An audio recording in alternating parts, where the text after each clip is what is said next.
Let's get this party started! He's shining a light in the dark corners of our media. You are fake news. Our government. Handling of classified documents. And our culture. Don't trust anyone. It's common sense amidst chaos. Let's go. Ladies and gentlemen, please welcome... Here's your host, Ike Wingate.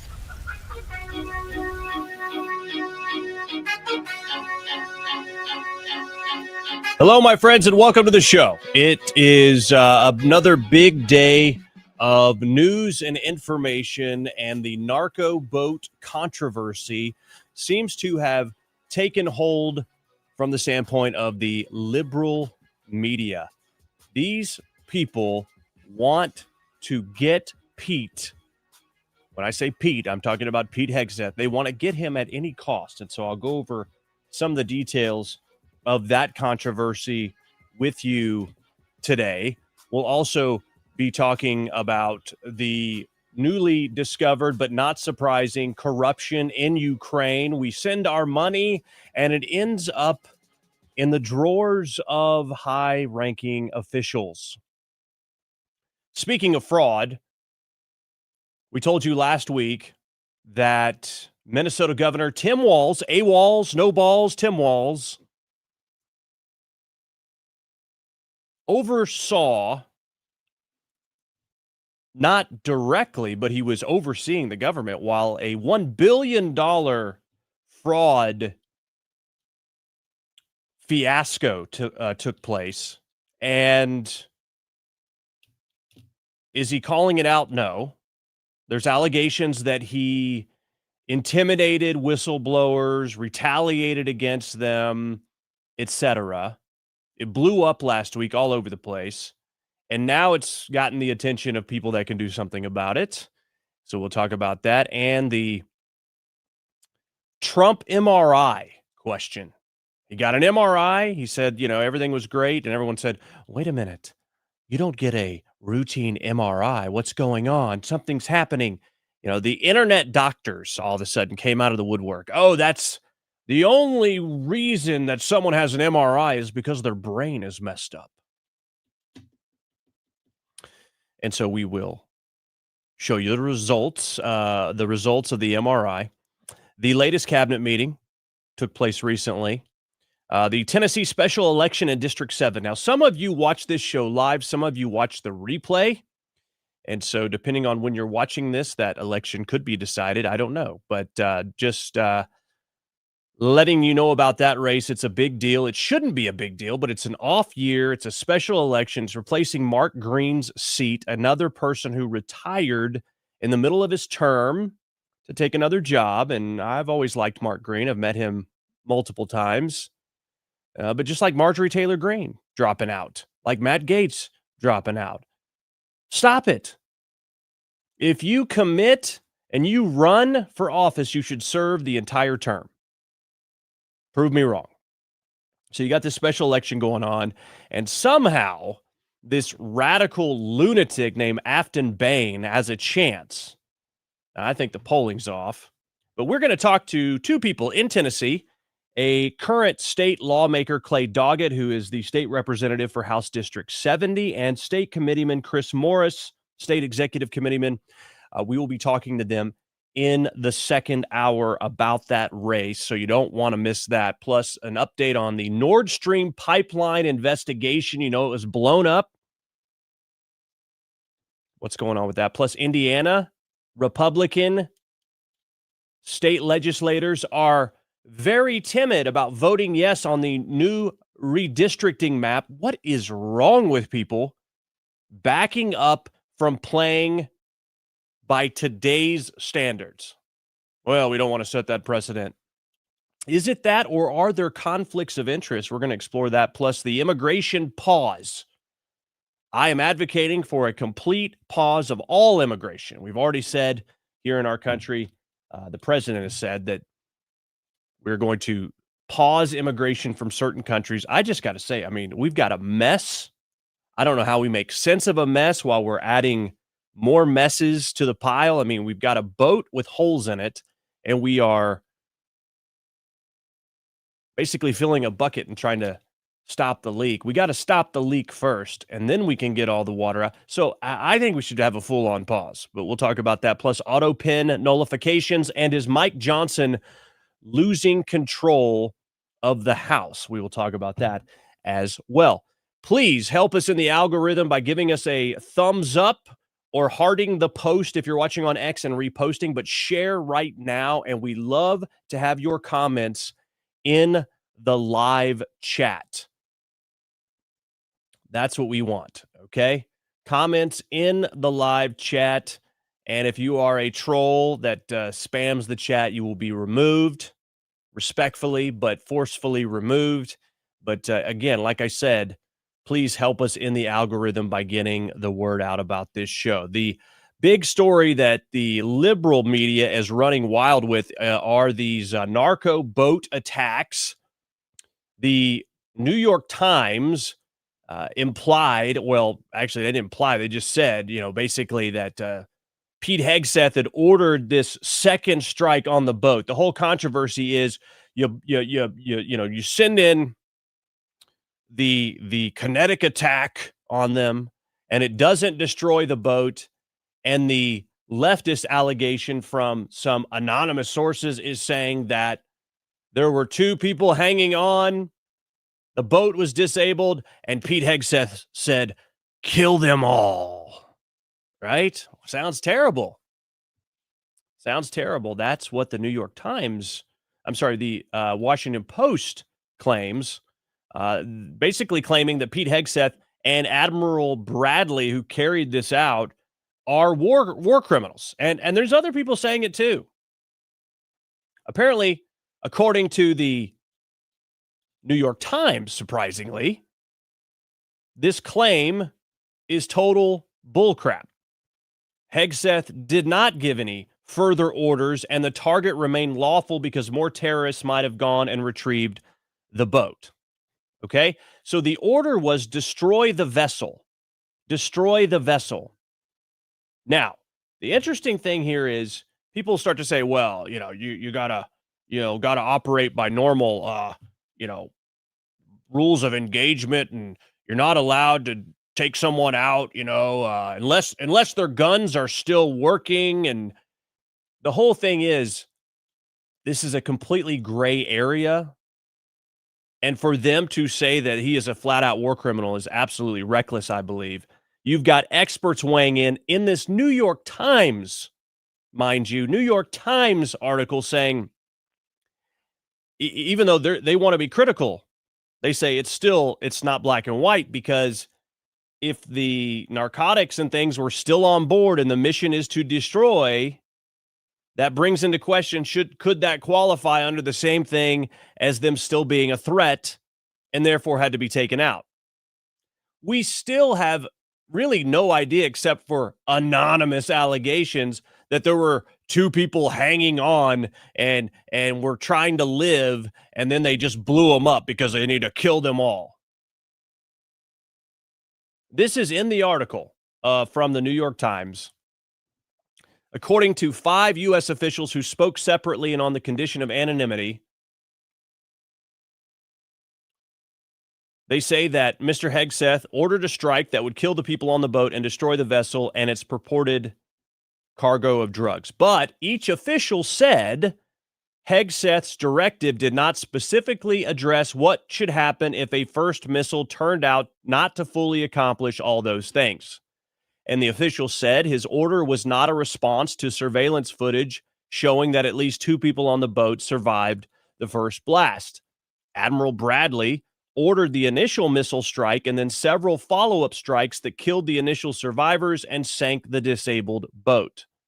And as that operation unfolded, they said Mr. Hegseth did not give any further orders to him.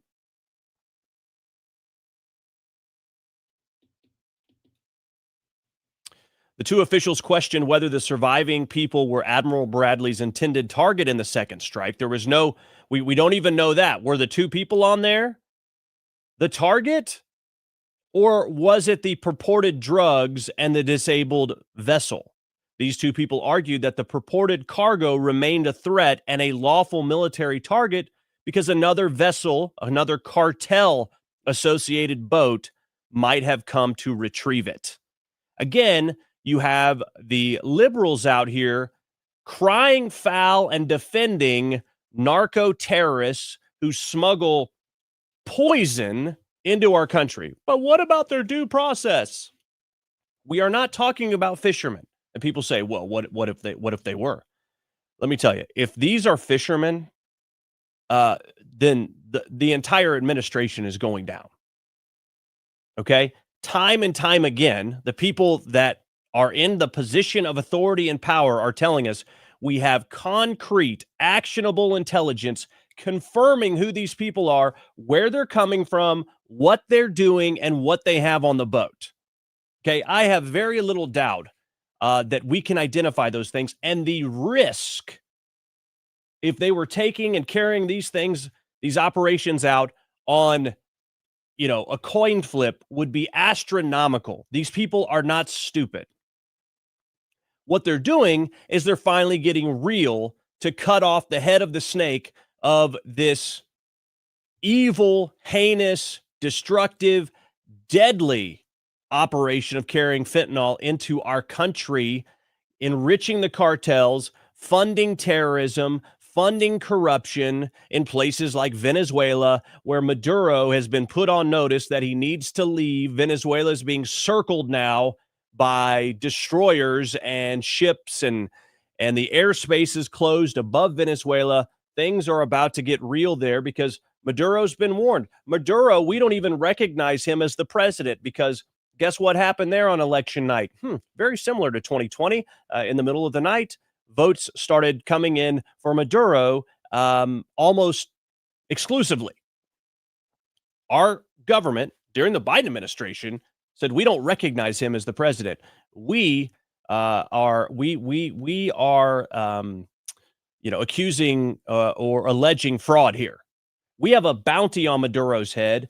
They dumped their criminals and crazy people into our country. They dumped fentanyl into our country.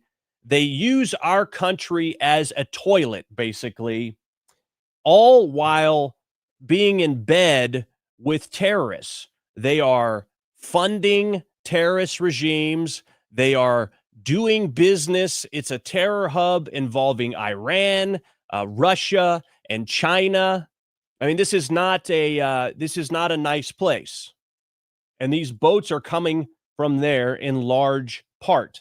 Now, lawfully, these narco terrorists, they have been deemed by President Trump back in January, and he talked about all these terrible things that Venezuela was doing to us before he was even voted in office. So this isn't some cloak and dagger, bait and switch thing where he never talked about it and then he gets put in office and he starts doing this. But anyway, this has always been the plan, but they were deemed a terrorist, an international terrorist organization, these various drug cartels, giving broad latitude to the president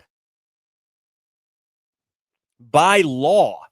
I mean, by law, when you deem an organization, an international terrorist organization, you can send in Delta Force. You can send in special forces.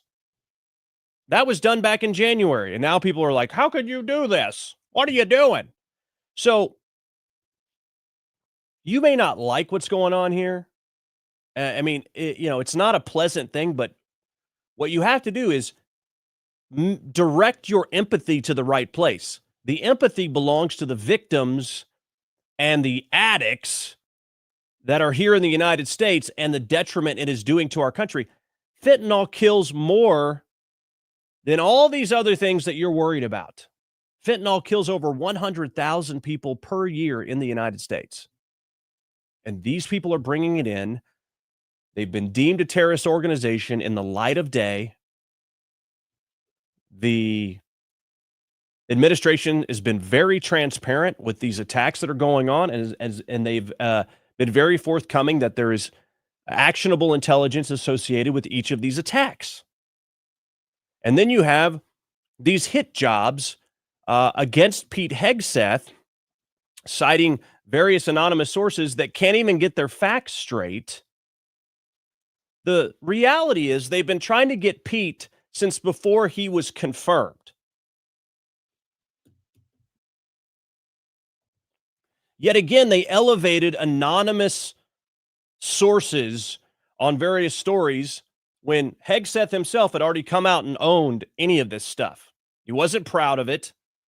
They tried to smear him then. They tried to take him down for Signalgate, which was just Mike Waltz's major mistake. And it's not going to stop. They're going to continue to try to come after Hegseth again and again. But the stench of hypocrisy is all over this. There wasn't anyone, ordered to disobey, or there wasn't some controversy. There wasn't even a news story about the multiple times that President Obama ordered drone strikes, killing thousands of people. There was no declaration of war. He bombed a wedding. He killed innocent people, civilians. He even killed an American. Obama, was there any weeping and gnashing of teeth and outrage and dissection going on and allegations going on? It happened multiple times. We're talking thousands of innocent people were killed. Those aren't my numbers. You can look this up on Google or with some kind of AI. It is not hard to find. Marco Rubio chiming in on these accusations of somehow violating international law. He said, I find it interesting all these countries want us to send nuclear capable Tomahawk missiles to defend Europe. But when the United States positions aircraft carriers in our own hemisphere where we live, somehow it's a problem. I don't think that the European Union gets to determine what international law is. They certainly don't get to determine how the United States defends its national security. This is about our national security, okay? For once, this isn't us helping some other country defend their national security. This is our own national security. We are under attack, Marco Rubio says, from criminal narco terrorists in our hemisphere, and the president is responding in the defense of our country. He says this, lastly, I would say that the United States and the president has made clear his job is to protect the United States from threats against the United States. And that is what he's doing in this operation. But plenty of controversy, plenty of people trying to say, Pete Hegseth told him to kill them all. It's ridiculous. Hegseth gave an update on the Department of War today in the cabinet meeting. It has been a historic year at the Department of War. Recruiting and retention over this year are at the most historic levels our country has ever seen. I had a chance to be on a aircraft carrier destroyer over Thanksgiving. The spirit in our ranks since the election under President Trump is unprecedented. I've never seen anything like it as a soldier myself in uniform, and I know a lot of you feel the same way. We've ripped out the DEI and the political correctness. It's all merit-based at the department. We're getting back to basics: accountability, training, readiness, lethality, and that's reviving that spirit. And Mr. President, we're rebuilding the military, historic investments. I just took briefings on the Golden Dome and F-47, next generation capabilities that are going to make sure that for generations to come, America has the most powerful, most capable, most lethal military in the world, which you have rebuilt once and we're rebuilding again. And then we're reestablishing deterrence and credibility. If you look at what happened, we deal with every day the outcome of what happened in Afghanistan, the debacle under Joe Biden. We just dealt with it in the streets of Washington, D.C. with those 2 National Guardsmen. And then what happened on October 7th with Hamas, what happened in Ukraine, a war that never would have started under President Trump. We're having to rebuild that. So whether it's freedom of navigation and taking the fight to the Houthis, whether it's Midnight Hammer, those beautiful B-2s going 37 hours back and forth, undetected, delivering with precision, and Iran not getting nuclear capabilities, Europe and NATO stepping up to 5%, locking down our southwest border. It's been an honor to work with Christie and Tom and everyone else down there to lock it to zero, operational control of our border. And then it's getting after and going after narco terrorists and designated terrorist organizations in our own hemisphere. As I've said, and I'll say again, we've only just begun striking narco boats and putting narco terrorists at the bottom of the ocean because Oh, you know, the liberal media hates that. How dare you? Justice for drug dealers. they've been poisoning the American people. And Joe Biden tried to approach it with kid gloves and allowed them to come across the border. Cartels take over community, 20 million people, hundreds of thousands of Americans poisoned. And President Trump said, no, we're taking the gloves off. We're taking the fight to these designated terror organizations. And it's exactly what we're doing. So we're stopping the drugs, we're striking the boats, we're defeating narco terrorists, and we're standing. And you may say one thing, that drugs coming in through the sea by sea are down 91%. And I don't know who the 9% is, I'm not sure either, sir, because but down 91% by sea. we've had a bit of a pause because it's hard to find boats to strike right now, which is the entire point. It's hard to find, vessels to strike right now. That's how effective it's been. Right? Deterrence has to matter, not arrest and hand over and then do it again, the rinse and repeat approach of previous administrations. This is meant to get after that approach. And I will just end by saying, as President Trump always has our back, we always have the back of our commanders who are making decisions in difficult situations, and we do in this case and all these strikes. They're making judgment calls and ensuring that they defend the American people. They've done the right things. We'll keep doing that, and we have their backs, Mr. President. All right. As Feline Gaiman says, no mercy. Yeah, I mean, that's what we're talking about. I mean, basically, it's, when you and your siblings were misbehaving, daddy had to get out the belt and make an example of somebody. It's a deterrent. And it saves a lot of time and money when you have an effective deterrent in this particular situation. And so, the time to pussyfoot around, that's over. It's time to finally get a grasp on this entire situation and root it out. And let me tell you, there's a lot of corruption that's going on in Venezuela. There are a lot of people making money there. And it's very likely that there are connections back to the United States. It's very likely that the CIA could be involved in a lot of these drug operations. We've seen that in the past. We just have. Let me direct you to a little place called Mena, Arkansas. Okay, it's happened. And here's the thing, the implications of this, and there's so much resistance, and I'm telling you, I think there's resistance inside of our own government from the deep state, the people that are running these black op style operations, these off the books kind of things, to garner influence and to get close to people and whatever. I mean, they probably don't like this, but let me tell you, there's a lot of deception. There's a lot of darkness. There's a lot of corruption. It may have started with the right intent, but a lot of these things balloon out of control over time. And the president is saying, no more of this crap. I don't care if we are getting some kind of intelligence. It's not worth 100,000 Americans per year. This is out of control. Now, what's interesting about all the timing of this is, you remember we talked about the seditious six, those six, senators or Congress people that, said, hey, they did this scripted video. We know it was scripted. Ruben Gallego already said that. This scripted video telling servicemen and women to disobey unlawful orders, sort of putting that out there. Well, they were asked, well, what unlawful orders are you talking about? Are you talking about the narco boats? Oh, well, we're not saying that. We're just saying in general. Like, okay, well, also remind us not to stick a fork in a electric socket.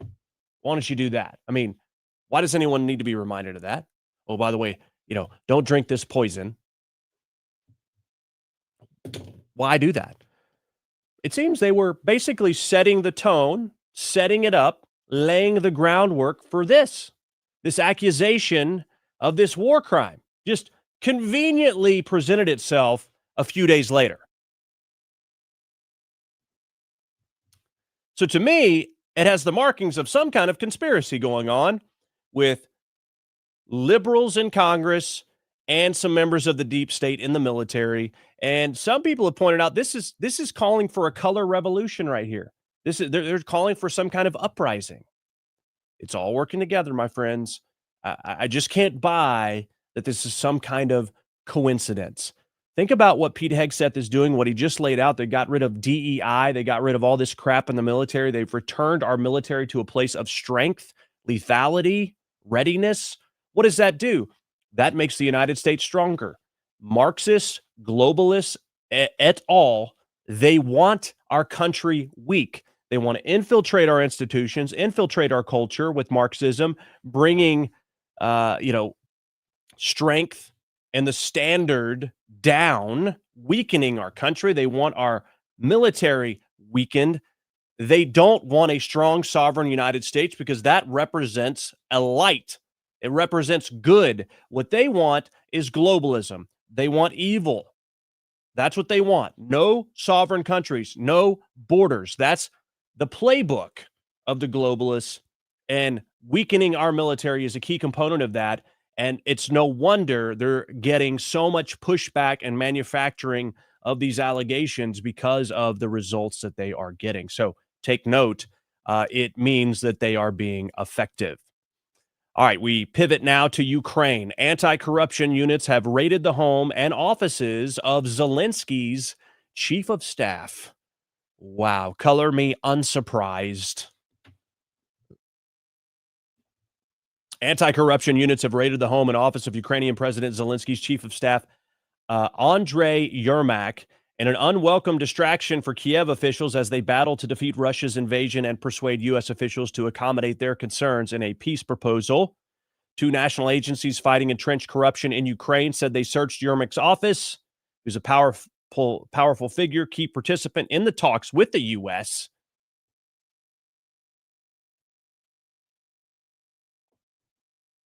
They're behind a major investigation into a $100 million energy sector corruption scandal involving top Ukrainian officials.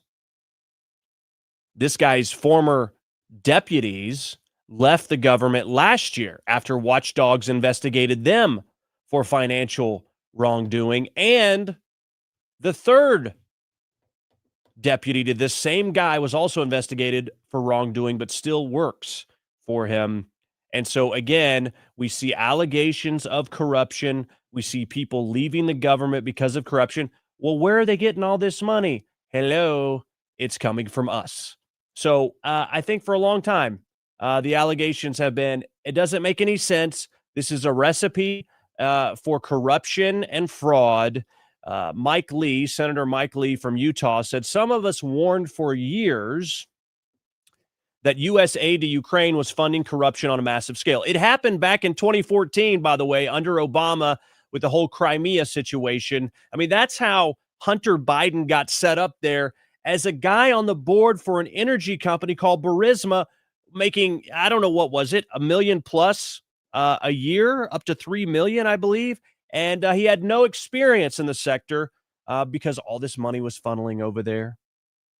Those who raised concern, Mike Lee says, were routinely dismissed as Putin lovers and were accused of aiding Russian aggression. The uniparty and military industrial complex did this. He's responding to Laura Ingram's post that it's likely that billions in U.S. aid to Ukraine ended up in private Swiss accounts for top Zelensky aides.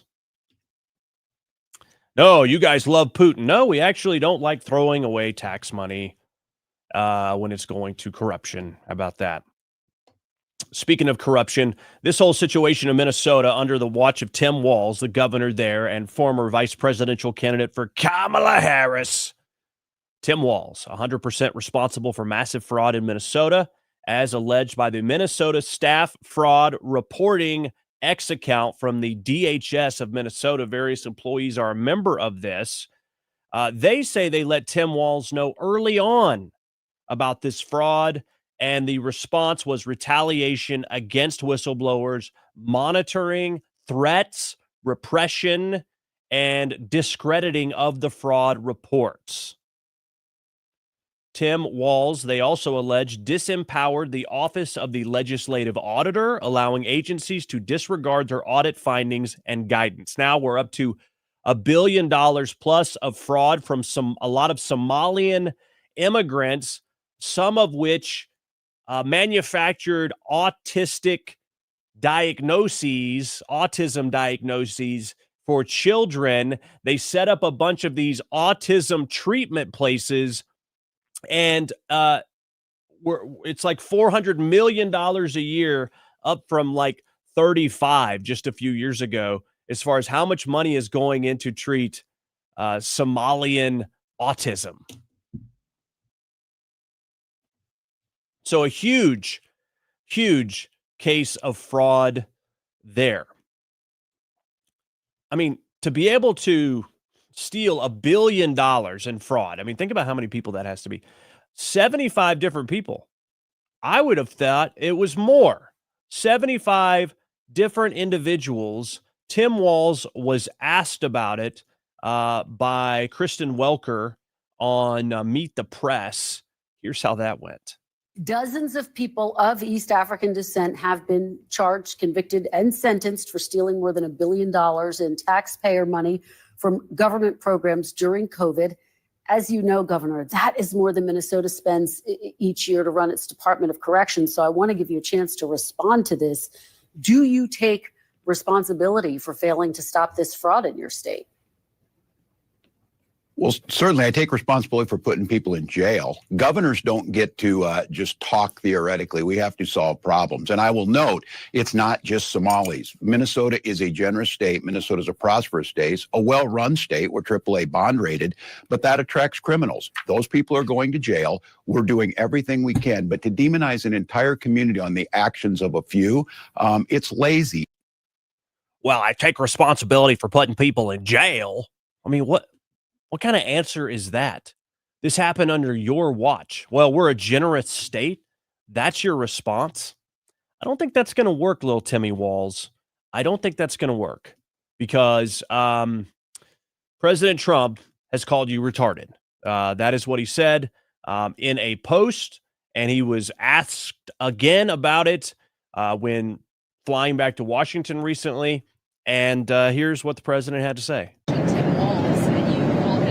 What many Americans do find an offensive or retarded. Do you stand by that claim of calling Tim Walz retarded? Yeah, I think there's something wrong with it. Absolutely, sure. You have a problem with it? You know what? I think there's something wrong with it. Anybody that would do what he did, anybody that would allow those people into a state and pay billions of dollars out to Somalia. We give billions of dollars to Somalia. It's not even a country because it doesn't function like a country. It's got a name, but it doesn't function like a country. Yeah, there's something wrong with Walz. There's something wrong with Walz. I would agree. The guy, I have never believed that he is who he says he is. Everything about him screams faker. He's not authentic. That's why he was a horrible candidate. And let me tell you, Tim Walz, for all the mistakes Kamala made, when you analyze the polling results, which I have, you know I have because I picked all 50 states 100% correct in the 2024 presidential election. Yes, thank you very much. I'm doing the work for you. All those who watched this show had a good indication heading into election night what we could likely expect. And if we saw something that didn't go that way, then we would know that there were shenanigans running amok. But nonetheless, I've analyzed the polling data. And when you look at the head-to-head, the big separation happened for Trump. And there was, ebbs and flows. But the long-lasting sort of pulling ahead and never looking back for President Trump happened shortly after the vice presidential debate between J.D. Vance and Tim Walz. The Trump campaign never looked back after that because Tim Walz was so bad. Asked about lying. Sometimes I misspeak. My wife gets on to me about that. And the Tiananmen Square thing. Like, let me tell you, Tim Walz is a disaster.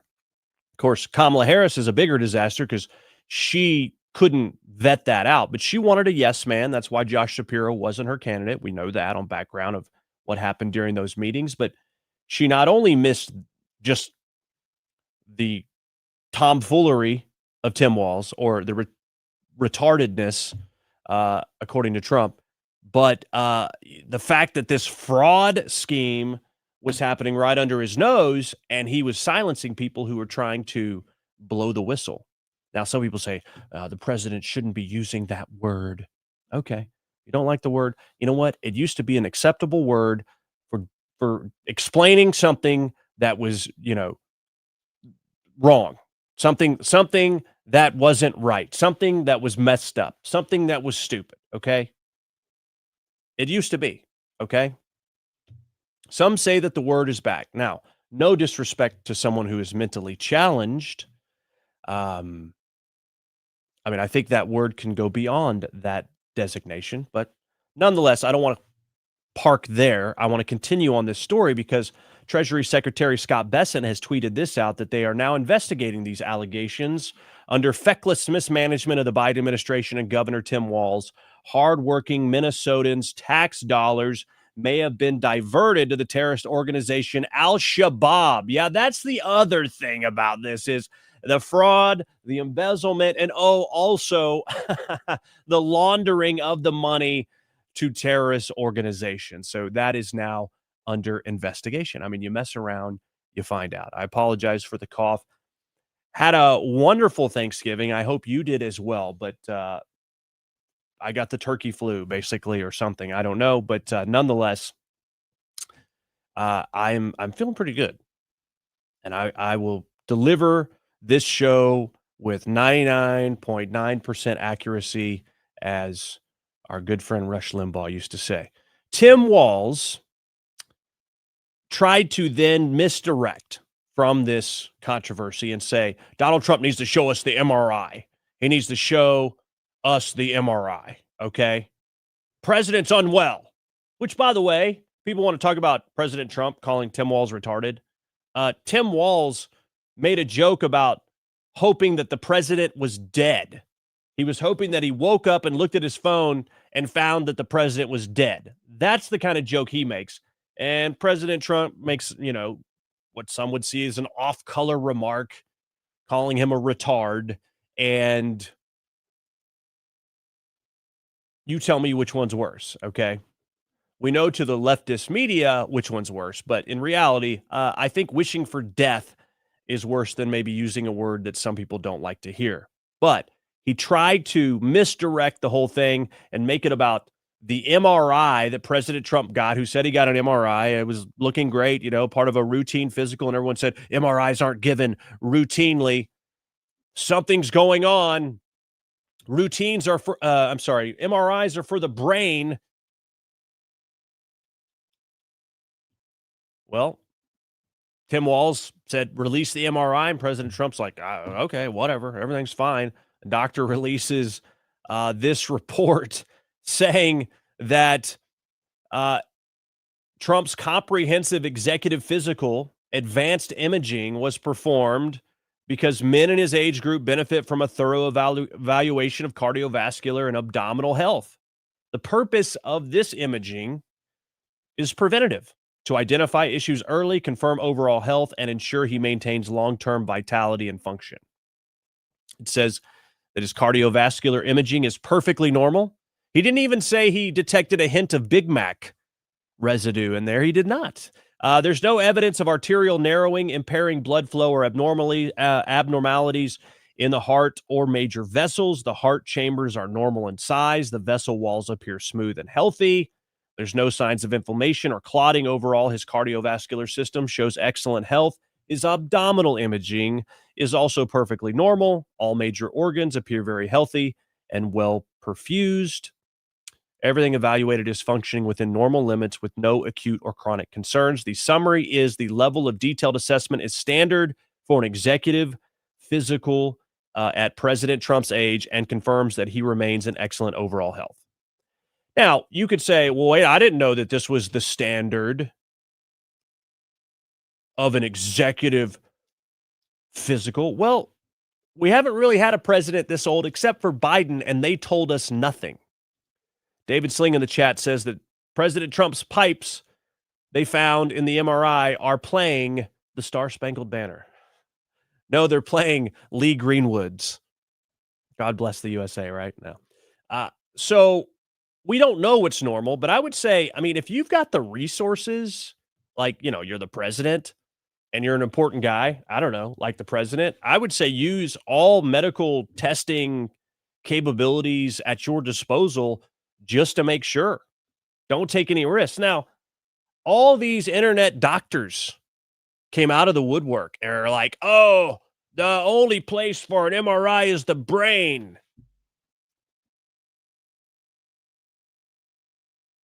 Something's wrong with his brain. These freaking idiots, man. I just had an MRI a few weeks ago on my shoulder. MRIs happen for a bunch of different things.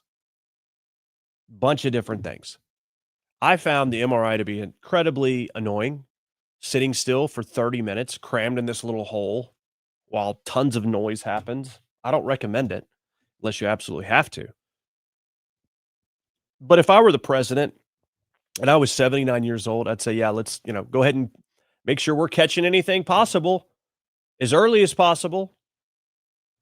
I mean, this president's been very transparent about his health, the complete opposite of our last president.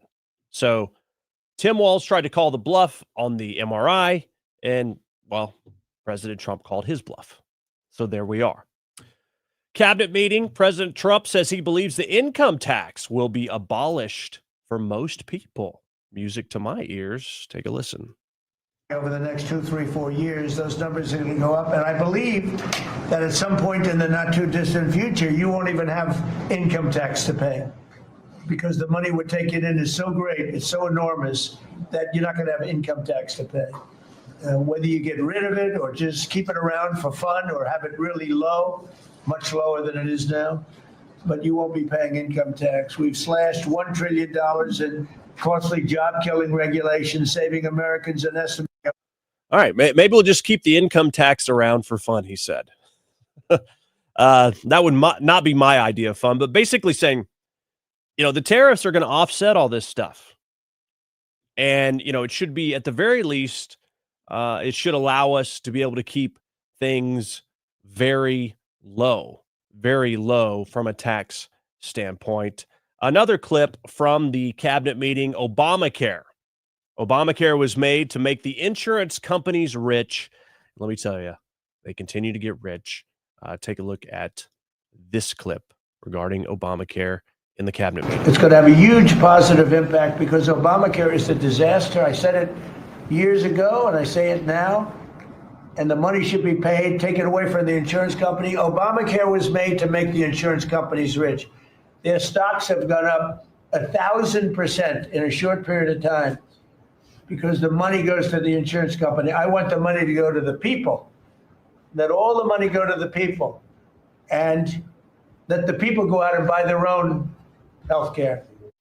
All right. So putting the power back in the hands of the people to buy their own health care. I like it. But certainly these insurance companies are a disaster. I went to this orthopedic doctor regarding the shoulder, discovered what was wrong. He wanted to give me a shot, but the insurance company told him, the doctor, you can't give the shot at the same visit of the follow-up. You have to wait at least a day. Why? Because the insurance companies are counting on me not going back. Well, I'll get it some other time. And then they don't have to pay for it. I mean, that's how ridiculous it is. You've got the insurance companies dictating to the doctors what the care should be. This picture is completely wrong, and it's all about the Benjamins, baby. That's it. And so I welcome mass reform in this arena. Okay, so you've got all these people saying, Trump is fatigued. He's winding down. I mean, I would say he's been burning at both ends. I can tell when Trump, is a little tired because he'll get a little more agitated. But I got to tell you, I get agitated if dinner is a little late because I'm hangry. I mean, I'm exaggerating a little bit, but we all have moments where we get irritated. Now, if you were doing the hardest job in the world and you were getting asked questions that are dumb over and over and over, and they, questions can never focus on anything good you're doing. It's always trying to find some nitpicky, weird thing that's based in a half truth. You might get irritated, but Trump, for the most part, you don't see that. But every once in a while you do, but the guy's been working relentlessly. Well, the Trump haters latch on and say, "Oh, Trump's wearing down. He's in bad health. Look, he had an MRI, all this stuff." Well, we're looking now at this story from the New York Post of the Oval Office logs show that Trump has been working 12-hour days. 12-hour days, refuting the New York Times report on fatigue limiting events. Oh, he's limited events because he's so tired. He's been working 12-hour days. Let me tell you, this guy's been all over the place trying to do things here at home. He has been trying to write almost every global issue as well within the first year, which is pretty incredible. Again, now we're in this situation with Venezuela. These are all things that have to be addressed. Obviously, we want, higher revenue, less taxes, and lower prices here in the country. We'll talk here in a little bit about the gas prices. So sit tight for that. But he's handling everything that comes across his desk. The previously unpublished private narrative document spans 10 weekdays between November 12th and November 25th. Okay. This comes after the Times claimed that there were signs of fatigue in his less detailed public schedule. Well, we've got 10 weekdays. They show the president work roughly 50-hour weeks, not counting any official duties that may have been performed on weekends. And this guy works on weekends too. I would say he's putting in more like 70-hour work weeks. The White House made the rare decision to share the logs to counter the narrative that Trump is slowing with age, with the files instead showing him working longer hours than the average American as he overhauls trade and immigration policies, while also attempting to end the Russia-Ukraine war and spearheads the most significant construction at the White House in decades. Oh, also you got Middle East peace. Also the situation in Venezuela. You got all these things he's dealing with. The files do not list unsolicited cell phone calls that he's known to answer early in the morning. So he's on the phone early in the morning. These aren't in these logs. So, the dude could be working 80 hours a week is probably more likely. Then you have, the social media work he's doing and everything like that, sometimes late into the night. On Wednesday, November 12th, the president's office, Oval Office aides logged 32 meetings and calls with subordinates. 32 meetings. Lawmakers and businessmen, subordinates, on the day that the Congress voted to end the 43-day government shutdown. Trump started that day with the 10:30 a.m. staff meeting in the Roosevelt Room before launching into back-to-back phone calls and meetings with officials, including Vice President J.D. Vance and Staff Secretary. Placed 6 calls to lawmakers, 3 to judicial nominees, and 1 to an architect. Just bam, bam, bam, bam. Worked all the way until 7:45. Let me tell you, if they're logging this as Trump's day starting at 10:30 a.m., this dude's been working since 5 a.m. Ended the day with dinner with Wall Street CEOs, an after 10 p.m. bill signing event to end the shutdown, and then a meeting with a corporate executive that began at 10:40 p.m. So cry me a river. You're full of garbage if you're saying that President Trump is fatiguing and is slowing down. If anything, man, this guy's picking up more speed, if you ask me. All right, we're going to take a quick break. Let me tell you before we do, help us out by giving us a thumbs up and sharing this post on whatever platform you happen to be watching on. Of course, if you're watching on X, heart the post and repost. Of course, we love our friends watching on the Right Side Broadcast Network. Of course, make sure you're following me on X as well as Right Side Broadcasting by just looking at the bottom of the screen there. It's Ike Wingate. Follow Ike Wingate on X. It's right there. That is my username. Make sure you give me a follow if you don't mind. If you would like to support our mission to shine a light into the dark corners of our government, culture, and media, you can do so via Cash App or Venmo to help us cover our costs in this mission by going to IkeReport.com and making a $5, $10, $20 contribution again at IkeReport.com.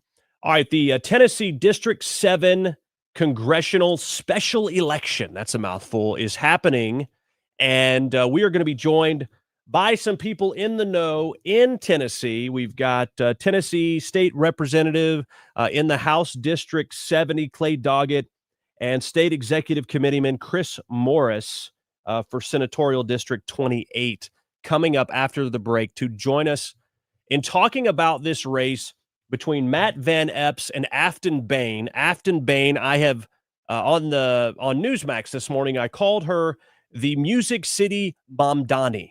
That is what she is. She's a nutcase.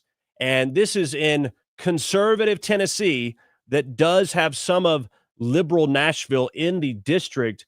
Will she get enough votes to overtake Matt Van Epps in a district that has been predominantly Republican over the years, from whether it was, Marsha Blackburn or Mark, his name just escaped me. I said it earlier, Mark Green. It's been predominantly Republican. So we'll see what happens. We'll talk to them about that election coming up after the break. Okay, I don't want you to go anywhere. We will be coming back with that in just a moment. You are watching the Ike Wingate Show. Again, follow me on X at Ike Wingate. If I can find our spots here. Where did we put them? Let's see. Yes, there they are. Okay, I found them. All right, we are back with those gentlemen from Tennessee right after this. Oh, hey. Didn't see you there. Well, just hanging out on the farm here. You know, one thing I was thinking about this morning is, when's the next crisis going to hit? It's not really a matter of if, it's just a matter of when. And we really can't rely on the government to take care of a shortage or something like that. We just got to take care of ourselves. You remember back in COVID, you tried to go to the store and everything was gone? Well, you can't risk that kind of thing. That's why I suggest My Patriot Supply. You can go to preparewithike.com and get your 4-week emergency food kit. Save $50 when you use my URL. Again, it is preparewithike.com. It's not a matter of if, it's just a matter of when. And the question is, when it does happen, will your family eat? Make sure there's no question about it.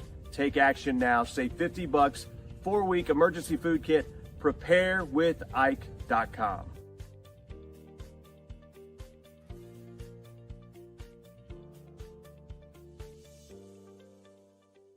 Fourscore and 7 years ago, there used to be men in this country.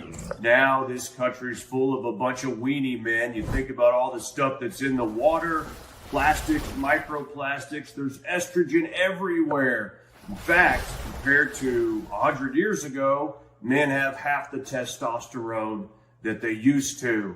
Look, it's not like getting shot in the back of the head. All you need to do is take chalk once every day, and you can boost your testosterone for fun things that require your energy, like working out or playing sports or actually spending time with your kids. I wish I could do that, but I can't because I'm dead. But if I were alive, I would take chalk. The Patriots at Chalk combine the most powerful herbal extracts, so it's all natural, giving you that lift that you need.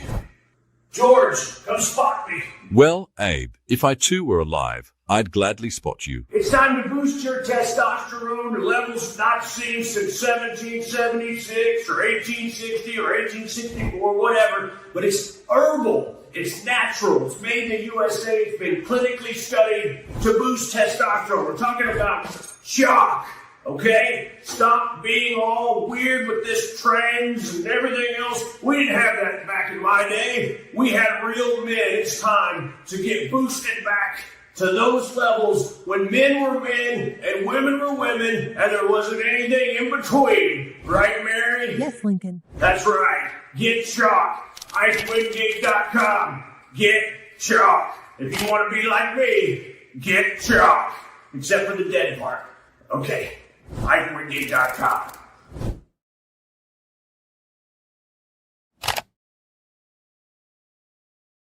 Hey there! Tired of watching your subscription costs climb higher and higher? With Q Broadcast, you get more for less. All your favorite channels and content bundled into one unbeatable package. No contracts, no hidden fees, just simple, affordable streaming. Say goodbye to overpriced services and hello to a new era of entertainment. This is streaming the way it should be. Q Broadcast, this changes everything. You can sign up for Q Streaming today at IkeWingate.com. Just click Get Q Streaming to start streaming tons of channels, video on demand, even pay-per-view, all for the same price. It's all included. This is a Christian conservative-owned company that does not hate your values. Stop giving money to the cabal of big tech. Support companies that support your values. Right now at IkeWingate.com, just click Get Q Streaming.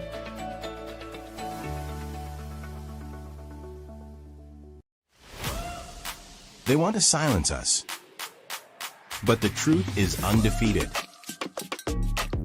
Now back to the Ike Wingate Show. All right, welcome back in. This is the Ike Wingate Show. It is great to have you with us today as there is a special election happening in Tennessee, an area that I used to live in, actually. Love Middle Tennessee. This morning on Newsmax, we talked about this election. I'm going to play this clip, just setting up a couple things here before we're joined by our guest. Take a look at this. As we mentioned, Afton Bain's previous opinions, they've come back to bite her. Let's take a look. There are Christian pastors that have a lot of say and proximity to power in the legislature and dictate a lot of what the power players do. And it is uncomfortable. As birther, as women who can give birth, men and women who can give birth, we could maybe leverage that as collective bargaining, which I've been heavily involved with the Nashville mayoral race because I hate the city. I hate the bachelorettes. I hate the pedal taverns. I hate country music. I hate all of the things that make Nashville apparently an it city to the rest of the country, but I hate it. Wow. I don't know where to start, Ike. I mean, she hates the city. She doesn't like pedal taverns. That's like the best thing in Nashville, I think. I mean, why do you think that these polls are so close? I mean, do you agree with Jim's what he was saying? Yeah, I actually used to live in this district when it was Marsha Blackburn's, when she was a congresswoman. And let me tell you, she's correct on this. Matt Van Epps will win. But we are in this off year, and we do have a couple things going on that the liberal news outlets are honing in on related to, affordability, maybe the Epstein files not being up to snuff as far as what people wanted, the full release a long time ago. And then you have those elections in Virginia and New Jersey. But it is a weird time after Thanksgiving. But even though there is part of Metro Nashville in this district, which is very liberal, you've got, a military town in Clarksville and a beautiful conservative area of Franklin, Tennessee. I don't think the Music City Mamdani, Afton Bain, will win this one. But even if it's close, Democrats are going to spin this as some kind of win if it's anything less than double digits. So I would be looking for that. But Matt Van Epps, I think, will win. But obviously, people got to get out and vote. Okay, Music City Mamdani. That is what I'm calling Afton Bain. Of course, Afton Bain was asked about those crazy things that she said. And we will play that here in a moment. But I want to bring in our guest. We've got a lawmaker himself in the state of Tennessee, Clay Doggett, with the Tennessee State House of Representatives in District 70, and State Executive Committeeman Chris Morris. Gentlemen, thank you for joining us today. We have a bit of a party in here, but it is a busy day in Tennessee. Clay, tell me what the feel is there on the ground today. Well, thank you for having me on the show today. I agree with what you had said earlier today, that we got to get folks out to vote, that Matt Van Epps is going to win. He is going to be the next congressional member from the 7th congressional district there.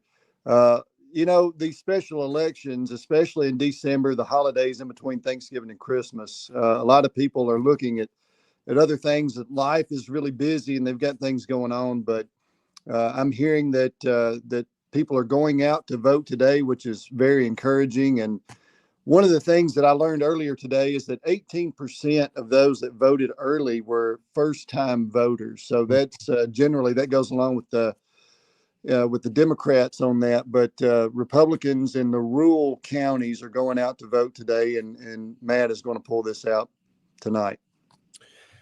Chris, can you sort of give us the dynamics of this district a little bit? What are you expecting to see? Obviously, Mark Green carried this handily, and so did Marsha Blackburn. What's changed? Has something changed, or is it just the result of this weird special election timing?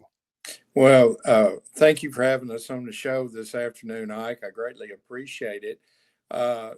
The dynamics of the district, there was redistricting. Clay and I both used to be in District 7, but we got moved back to District 4, which is Congressman Scott Desjardins. But a lot of this district is rural Tennessee, Wayne County, Waynesboro, as you know it, Perry County, Linden, Hickman County, Centerville. It's Dixon County, Dixon, Tennessee. There's a lot of rural area in there, and there's solid, true red. And it's with all these smaller counties, I think Decatur County may be in there as well, and part of Houston County, Benton County, Stewart County. Like I said, Humphreys County, there are a lot of rural counties, and they are not going to put up with this left-wing lunatic that has come in here and thinks she's got a chance to win this race. And I know that everybody, I love these polls. I don't know who gets polled, but, she's within 2% of Matt Van Epps. I'm going to make an early prediction. Matt Van Epps is going to win this by 12 plus points. Well, we got the prediction there from Chris Morris, State Executive Committeeman. Chris, I know you were really close when you and I were trading predictions in the 2024 presidential election. So don't disregard Chris's track record on predicting some of these things. Clay, I wanted to ask you. You are serving in the Tennessee State House currently. If I'm not mistaken, and maybe I'm wrong, isn't Afton Bain a current?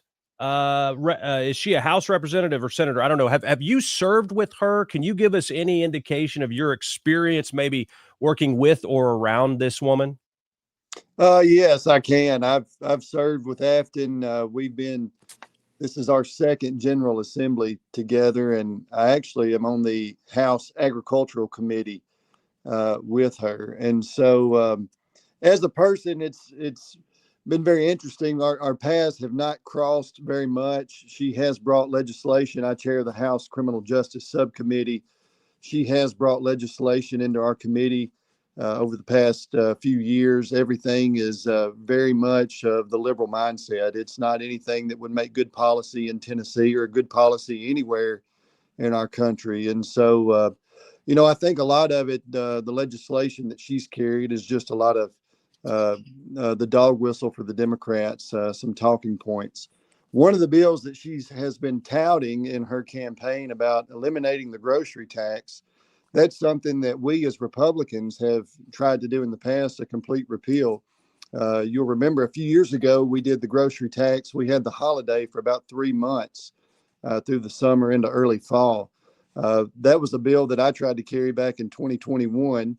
I had a senior member in the House that was the chair of Finance Committee. So I pulled that bill and deferred to her and co-sponsored her bill. But this is nothing new on that. That was just, I think, a ploy that she tried last year. And so we're hearing that she is against funding the police. We played the clip. She doesn't like the pedal taverns. She doesn't like country music. She calls people birthers. I mean, if you encounter someone that uses that word, I mean, the conversation should be over, in my opinion, at that point. Like, what point is there in continuing?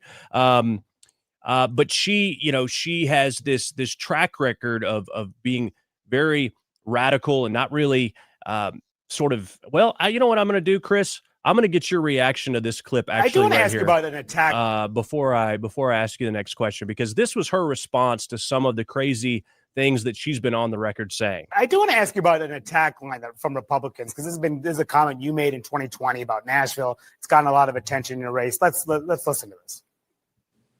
I hate the city. I hate the bachelorettes. I hate the pedal taverns. I hate country music. I hate all of the things that make Nashville, apparently, an it city to the rest of the country, but I hate it. I know you said those comments were taken out of context, but I want to ask you about it, because I'm wondering, do you think it was a mistake to say that? Once again, I was a private citizen. Nashville is my home. Do I roll my eyes at the bachelorette parties and the pedal taverns that are blocking my access to my house? Yeah, every Nashvilleian does. But this race has always been about something bigger. It's about families across Middle Tennessee that are getting crushed by rising prices, while Washington politicians and billionaires argue about this type of nonsense. I do want to. Okay, your reaction there to that, Chris. I mean, what's her end game here? What is she trying to do? And how would anyone vote for someone who hates the very place she's running to represent? Well, she said it. It's there. Didn't nobody take anything out of context. And she can't even answer the question. Just like any typical Democrat, they cannot answer a question straight. They will run you like a beagle chasing a rabbit around the bush, So that's the same thing we've got going on here. And, to make it a little clear, she represents House Seat 51 in Nashville. And Ike, to clear it up where that is actually downtown Nashville, Lower Broad, the Gulch, as you know it, East Nashville, over where the Titans Stadium is, Germantown, Madison. She's got parts of Donaldson and Old Hickory as well. But she's saying all these things about what makes Nashville great. And I love that little phrase, an it city. Nashville is, they're a big economic driver for the great state of Tennessee. Our number one producer is agriculture, but behind it is tourism. I think it's number two. Clay, correct me if I'm wrong. But hey, if it wasn't for Nashville, Tennessee would have to be looking for alternative sources of revenue to help fund the state as well. But she's talking about things totally that support her. And, that's just that left wing lunatic that we've got. And I would love for Representative Doggett to expound on what she brought into open session one morning in prayer. It's pretty ironic to show how crazy this woman is. Yeah, have at it. Well, and I'm going to add to what Chris said as well. Her values and principles do not represent the people of Congressional District 7. It's far from it. I couldn't imagine making statements about my hometown where I live, the people that I represent, saying that I hate everything that's great about it. And so, if she lived in Memphis, she would be complaining about the trumpet player on Beale Street. But, and the pyramid. And the pyramid. I mean, that's the thing. And people come to Nashville from not all over the country, all over the world. People are coming to Nashville. I mean, it is one of the greatest cities in the nation, and people come to visit. But yes, back 1 year during session, she had brought in a transgender clergy to come in and open the chamber in prayer. Jeez. That's an oxymoron, isn't it? It is. Wow. I mean, there's been some wild things that have happened there, on the state level, lawmaker level, with the, the three that disrupted. I can't remember what they're called, but there's been some shenanigans. But I mean, Tennessee is a conservative state, but like a lot of these states, there's a lot of red out there across the United States, but there are some blue dots. There are no blue states. There are blue cities, and Nashville is no exception. And I think, Chris, what you were saying is that Afton Bain's current district, in the state house, is much more liberal, much more, metro, densely populated city versus this expanded federal congressional district that she's trying to take on that has a little bit of Nashville, but not a lot of, liberal voters. Am I getting that correctly? Is that what you're saying? You're 100% correct. It's, really what we can label her as. And, I got to throw a jab at Tim Burchett over in Knoxville, who who is a U.S. congressman, and he's a lot of fun to be around and listen to. As country gets, is Tim. We got to blame this on him. He let her escape from Knox County. She's originally from Knoxville, so I'm holding him 100% responsible. So, and he can get me, he's going to see me Monday night on December the 8th, so he can pay me back then. But, this lady has a degree from the University of Texas in Austin in psychology. Can you imagine this person, you going to see her as your psychologist? She ought to be a proctologist. But anyway, long story short, this woman is a total train wreck. She is the AOC of Tennessee. Somebody's already coined that, and it may be U.S. Senator Marsha Blackburn, but that's exactly what she is. And that's all we need is another lunatic in the White House. Right. Yeah. We need no more lunatics in positions of power. So let's talk to Representative Doggett here on this one. The affordability argument that she's trying to latch onto. We saw this happen in New York City with Mamdani. Basically, of all the terrible things on his resume, he starts telling people he's going to give them free stuff or less expensive things. And granted, the Trump administration is doing everything they can on the federal level. I know you all are doing everything you can on the state level, but you can't undo 4 years of garbage on the federal level in less than a year. And so there are plenty of things that the Trump administration has done that will come to fruition soon, but preying on the need for instant gratification of so many people, you've got these talking points about affordability that have worked in some of these, at least in cities where liberals and folks are looking for, a handout or to demonize those that have done well. Do you think this affordability talking point, is there risk here in this race at all that, maybe we're overlooking, or what's your instinct on that particular subject? Well, in some areas of that district, it might resonate with folks. Davidson County, one of the highest taxed counties in our state. I mean, you go downtown and have a meal with your family, and there's about 3-4 different taxes that you're going to see on that receipt when you get through. A lot of that was done by members of her own party in the metro government here in Davidson County.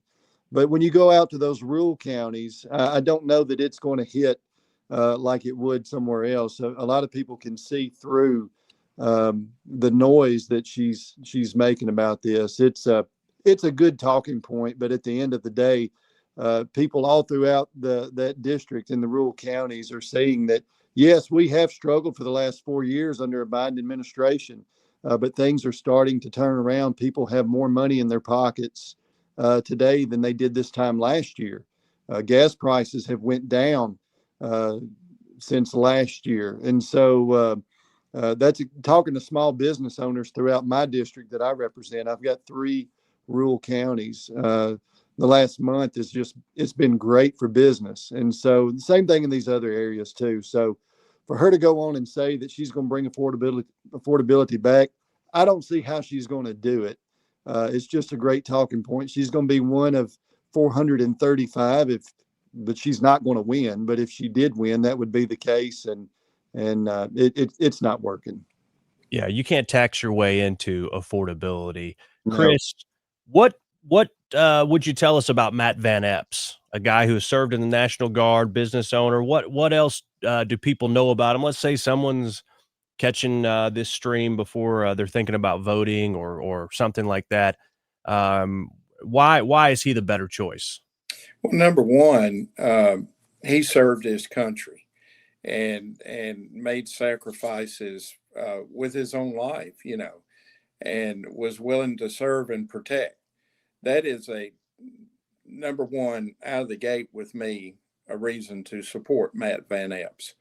He has had roles in government leadership under the Bill Lee administration. Clay can expound on that more than I can. He's just a great leader. And what has Afton Bain done? It's like comparing a apple to a lemon.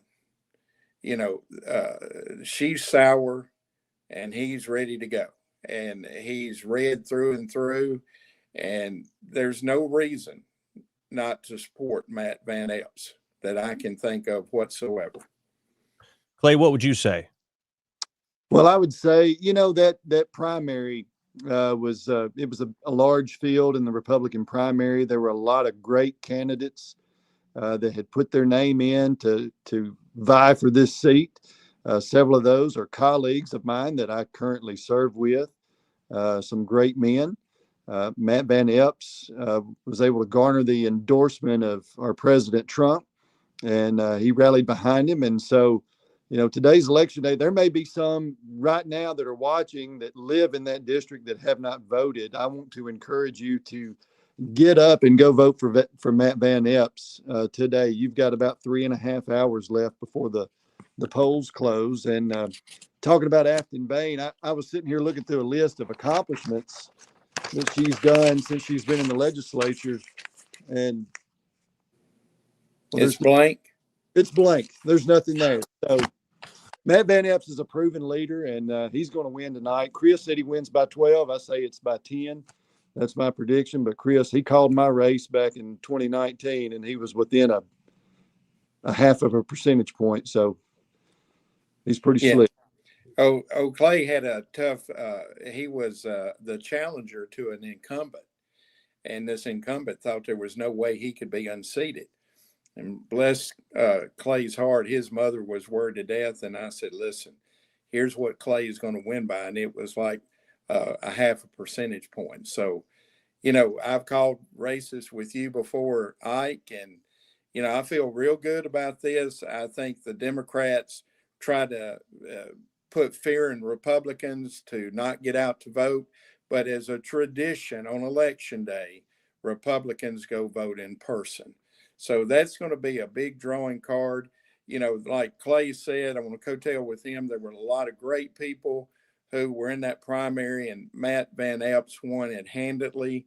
And that, to me, spoke volumes. And one thing, too, President Trump didn't endorse Matt Van Epps till the primary was over. That's what was amazing. You remember that, Clay? Well, he endorsed him right before he endorsed early vote, but right before early voting was over, And so, right out of the gate, he did great. I will say this, I was off on that one. I thought Matt wouldn't do as good as he did, but I mean, he pulled it through. So I see smooth sailing for him on this as well. All right. Well, we will follow up with you. We'll be watching the results, of course. Don't bet against Chris's predictions. I think a lot of my impression of this, knowing the area but not being in the area currently, just watching a lot of the periphery as far as coverage, is there's just a bunch of liberal talking points, media injecting doubt into this race to just get attention. I think you guys are correct on what it'll actually end up, resulting in. Last question before I let you guys go. I'd love to get both of your perspectives quickly on this if you can. But it's the whole idea that we're in this situation. Mark Green leaving Congress. We see Marjorie Taylor Greene. She'll be doing the same thing in January. Of course, Matt Gaetz did it. I have a problem with these people committing to 2 years and not being able to fulfill it. I understand if something, drastic changes in the family situation or something like that. But to me, if you commit, you ought to serve the whole term. Am I off here? What's going on? What do you guys think about this? And I mean, obviously, it's a thin margin in the House on the federal side. Clay, to you first. What do you think? Well, I don't know Marjorie Taylor Greene, but I know Mark Green, and I was disappointed to see that he left midterm. I'm in my 4th term right now, and every time that I run and put my name on the ballot, I'm signing a contract with my constituency that I'm going to serve them faithfully for 2 years. And so when we leave, I know that there's exigent circumstances that come up, that people have an illness or something going on with their family, they have to step aside. I understand that, but our margins are so narrow, and the fate of our country is hanging on a string, and it's in the House of Representatives in DC. We've got to maintain the House. We've got to keep the Senate. We've got to keep the president if we're going to see a future. I have 4 children, and I think about that every day. What happens if we go back to another 4 years of Joe Biden, 4 years of Democrat control? What is going to happen? We're doing a lot of really good things right now, going forward in just the 11 months that we've had President Trump back. And so, I would hope that they would stay and finish out their term. They owe it to their constituency. Yeah, I agree. Chris, I'm going to give you the last word. What do you think? Well, I'm very disappointed in Mark Green. As Clay knows, I worked on Mark's campaign.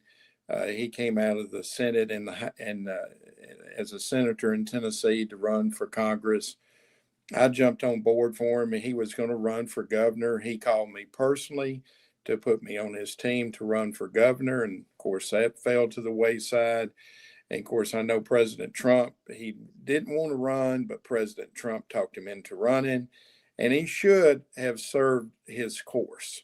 I mean, he neglected the citizens, but not only this, he's cost that district for this special election a lot of money in those counties. And these rural counties, these elections cost quite a bit of money with your early voting, your primary, then your general, and everything. It's just ludicrous at the amount of money that this special election has cost that congressional district. And I'm just very disappointed in Mark. And he should have never done this. I had higher respect for him than that. So I feel like he abandoned ship. So one other thing I want to point out, and Representative Doggett will agree with me, we're going to be talking about congressional seat 9 in the great state of Tennessee. Now, that's truly held by a Democrat right now. It's in Memphis area. Steve Coyne, he's left-wing lunatic as well. But we got another one. You were trying to think of the Tennessee 3 a while ago. That's right. We got one of them clowns going to run and challenge Steve Coyne by the name of Justin Pearson. And man, that would be a crying shame to get that clown up there as well, So we've got a lot. We've got to get out to vote and get out and work hard for true Tennessee, because Tennessee is a red state through and through. It's just got those 3 little pockets of blue. And, I've enjoyed getting to be on the show again, and thank you for having both of us. Oh, yeah, absolutely. It's a pleasure. And I'm so glad you're able to twist Clay's arm to come on with us as well. This has been a very enlightening, educational conversation, and it's always great to talk about the things happening in the great state of Tennessee and those Tennessee 3. I mean, all the chaos happened after that Covenant Christian school shooting, and trans. It was about trans rights. I mean, and it just kind of ballooned from there. It all seems to be stemming from some of the same ideologies and we got to root it out. And I appreciate what you gentlemen are doing to fight the good fight and putting your name down and being willing to put it all out there for the sake of freedom and the sake of morality and what's right and just common sense, that there are only two genders, and the rest is just a distraction. Yeah, the rest are man-made. The only two that are positive are male and female that God made. So, hey, it's been a pleasure, and you have a blessed afternoon. All right. Thank you, Chris. Take care. All right. That was State Representative Clay Doggett from Tennessee, State Representative House District 70, and Chris Morris, State Executive Committeeman for Senatorial District 28, giving us the update on what is happening there on the ground in Tennessee with this Tennessee District 7 race. All right, we're going to take a quick break and to come back and talk about this Nord Stream investigation. The redistricting, we'll hit that real quick, that's happening in Indiana. Why are GOP representatives reluctant to vote yes? And should we pause immigration? Should we pause immigration entirely? Entirely? Yes. Okay. I think we should. What do you think? Let me know in the chat, and we will get to that coming up, as well as give us a thumbs up, like and share, and do all the things to help us in the algorithm. You're watching the Ike Wingate Show. Back after this. Oh, hey. Didn't see you there. Well, just hanging out on the farm here. You know, one thing I was thinking about this morning is, when's the next crisis going to hit? It's not really a matter of if, it's just a matter of when. And we really can't rely on the government to take care of a shortage or something like that. We just got to take care of ourselves. You remember back in COVID, you tried to go to the store and everything was gone? Well, you can't risk that kind of thing. That's why I suggest My Patriot Supply.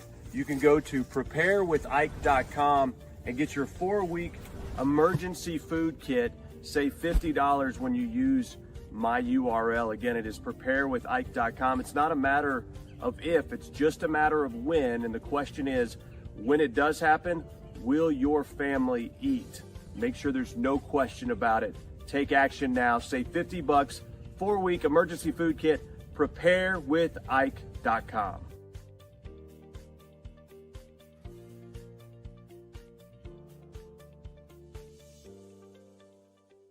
Fourscore and 7 years ago, there used to be men in this country.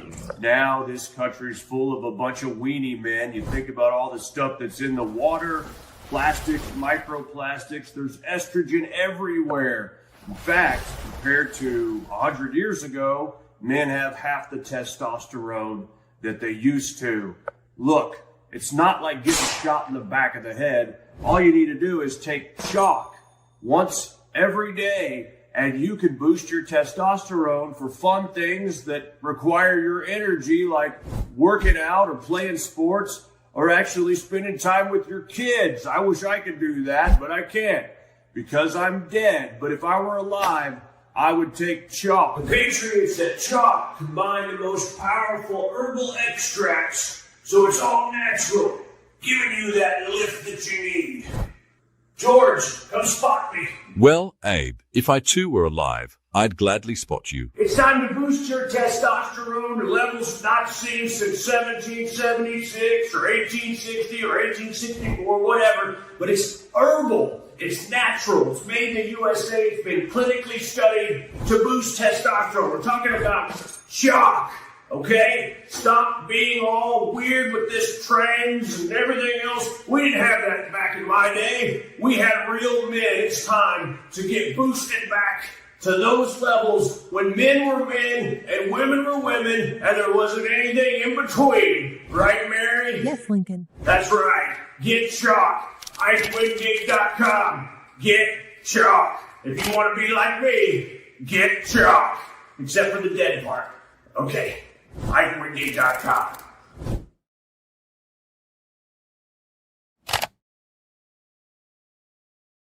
Hey there! Tired of watching your subscription costs climb higher and higher? With Q Broadcast, you get more for less. All your favorite channels and content.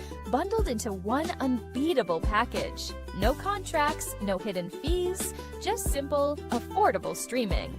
Say goodbye to overpriced services and hello to a new era of entertainment. This is streaming the way it should be. Q Broadcast, this changes everything. You can sign up for Q Streaming today at ikewingate.com. Just click Get Q Streaming to start streaming tons of channels, video on demand, even pay-per-view, all for the same price. It's all included. This is a Christian conservative-owned company that does not hate your values. Stop giving money to the cabal of big tech. Support companies that support your values. Right now at ikewingate.com, just click Get Q Streaming.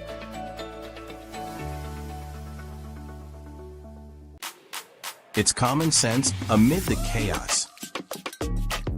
Now back to the Ike Wingate Show. Welcome back. It is the Ike Wingate Show. Common sense, not nonsense, my friends. If you'd like to help us cover our costs, you can contribute to the show via Cash App or Venmo, $5, $10, $20 at IkeReport.com. We have our Cash App and Venmo set up there, IkeReport.com. If you do nothing else, please at least like, share, and follow me. You can follow me on X at Ike Wingate. You can find all my social platforms. I'm on Instagram, YouTube, Rumble, everything. You can find that at IkeReport.com. And of course, would love for you to follow me, like I said, on X at Ike Wingate. Of course, we welcome our new friends at Right Side Broadcasting, and we will be airing on Right Side as scheduling allows. But be sure to heart this post and repost or give it a thumbs up, share it to some friends. We bring this to you at least a few times a week, maybe more soon. We are working on that. I see Michelle and Bree and David and maybe that's Gaetano in the chat on Rumble right now. We got plenty of trolls, but some good folks as well on YouTube watching as well. And so anyway, keep the comments coming in the chat. Let's see here. Ampac says that you should not underestimate Democrats. They love depraved candidates. Trump has been making Maduro sweat bullets, says David Sling. Let's see. Is RSBN on their X feed?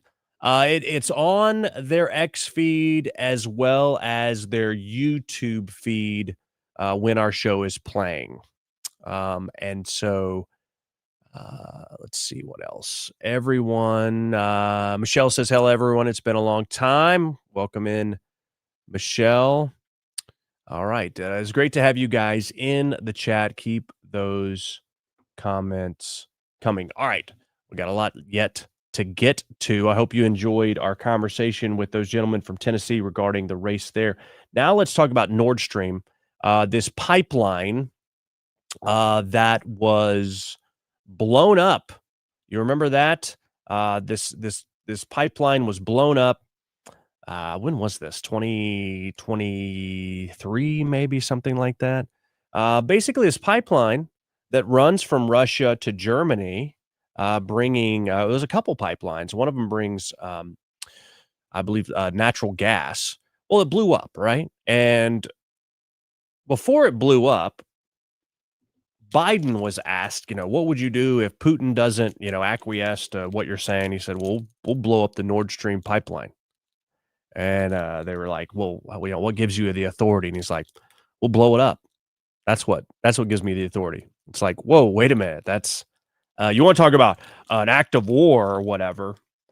That's a clip. It's out there. Didn't have time to pull it for you today, but I've played it on the show before. But anyway, the point is Biden sort of said, hey, this is what we'll do. Well, then it happened. It's like, wait a minute, did the U.S. do that? And then, the spin was, no, Russia did it to themselves. Well, there's a pretty good indication, that it possibly happened, out of Ukraine, right? Well, Jonathan Turley spells this out from a story from The Hill and his column on an unfolding criminal investigation into the sabotage of the Nord Stream pipelines.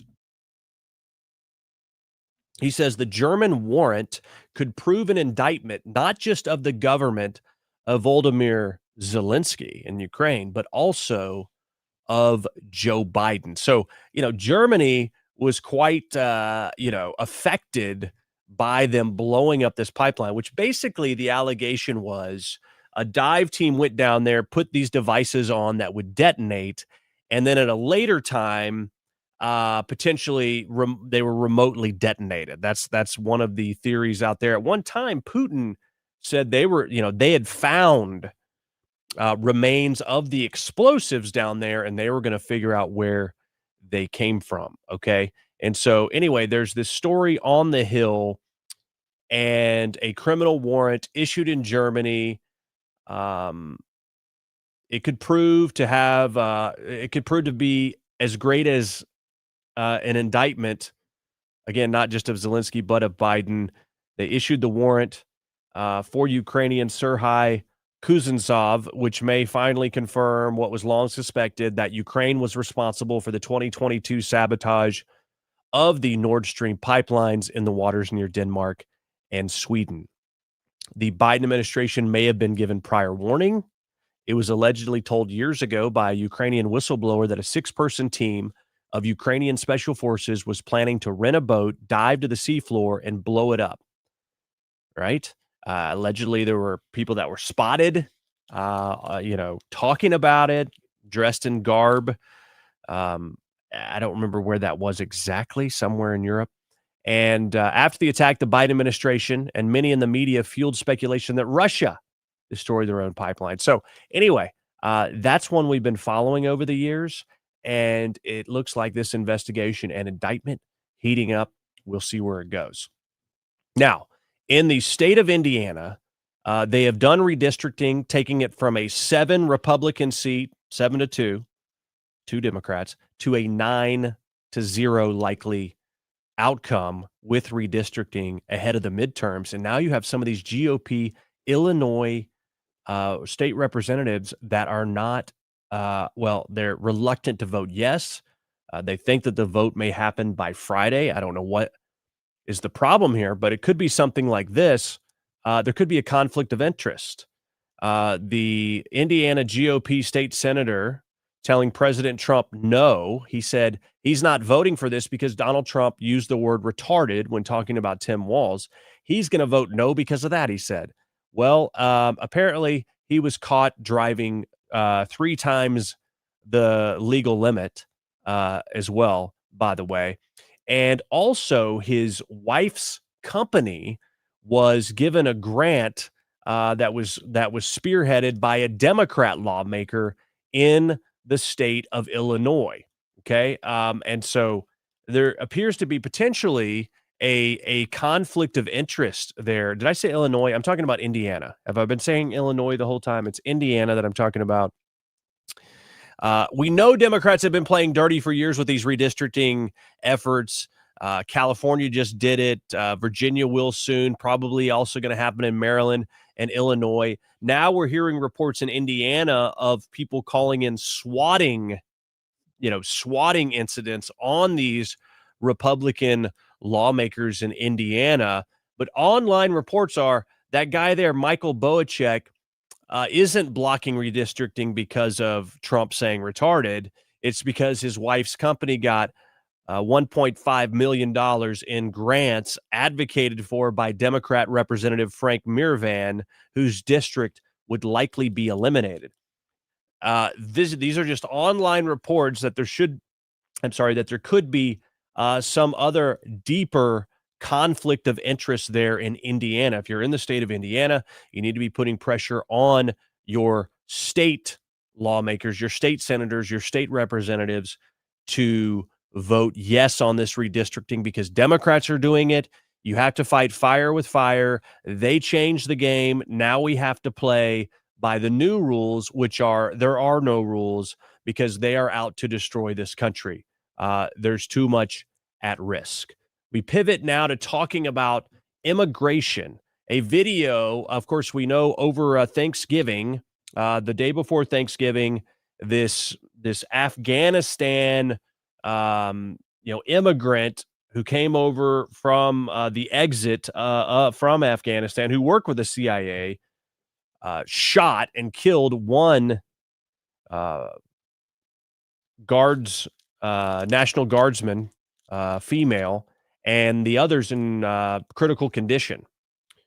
And we also hear of another Afghan who had come over in Texas saying he wants to kill anyone who opposes Afghans.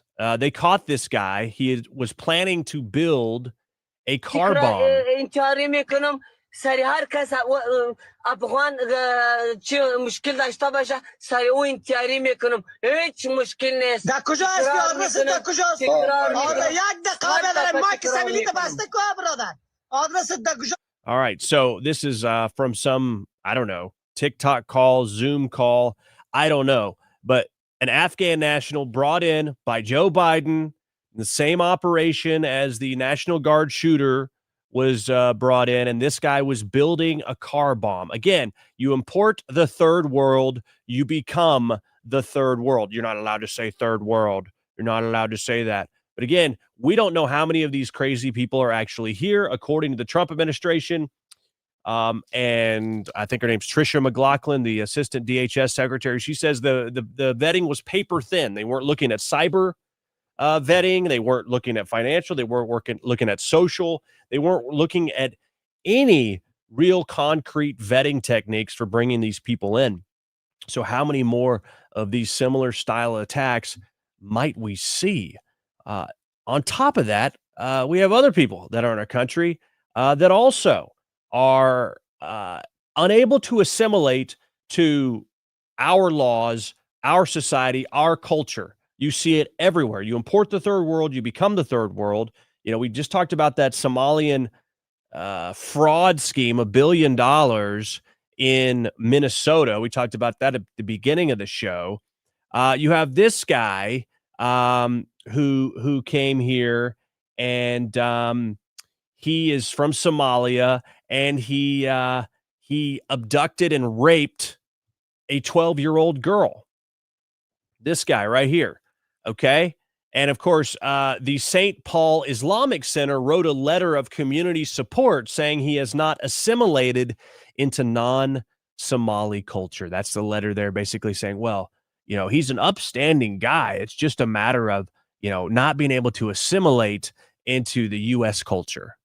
As Isabel Brown chimed in on this, says, forgive my cultural ignorance here, but is this letter just openly saying that raping 12-year-old girls is Somali culture? Because this would be accepted in Somalia, where they don't really have any government or structure or anything like that. Again, you import the third world, you become the third world. And we see the same things happening on roadways. Sorry, cough drop. The same things happening on roadways, with several people getting killed by illegal immigrants who have obtained a commercial driver's license, barreling down the road in an 18-wheeler, who can't even read traffic signs. But you talk to truckers, and since the mass importation of the third world, when it comes to truckers, these rest stops and these areas for truckers have been just trashed. So I mean, this is just one small example of it.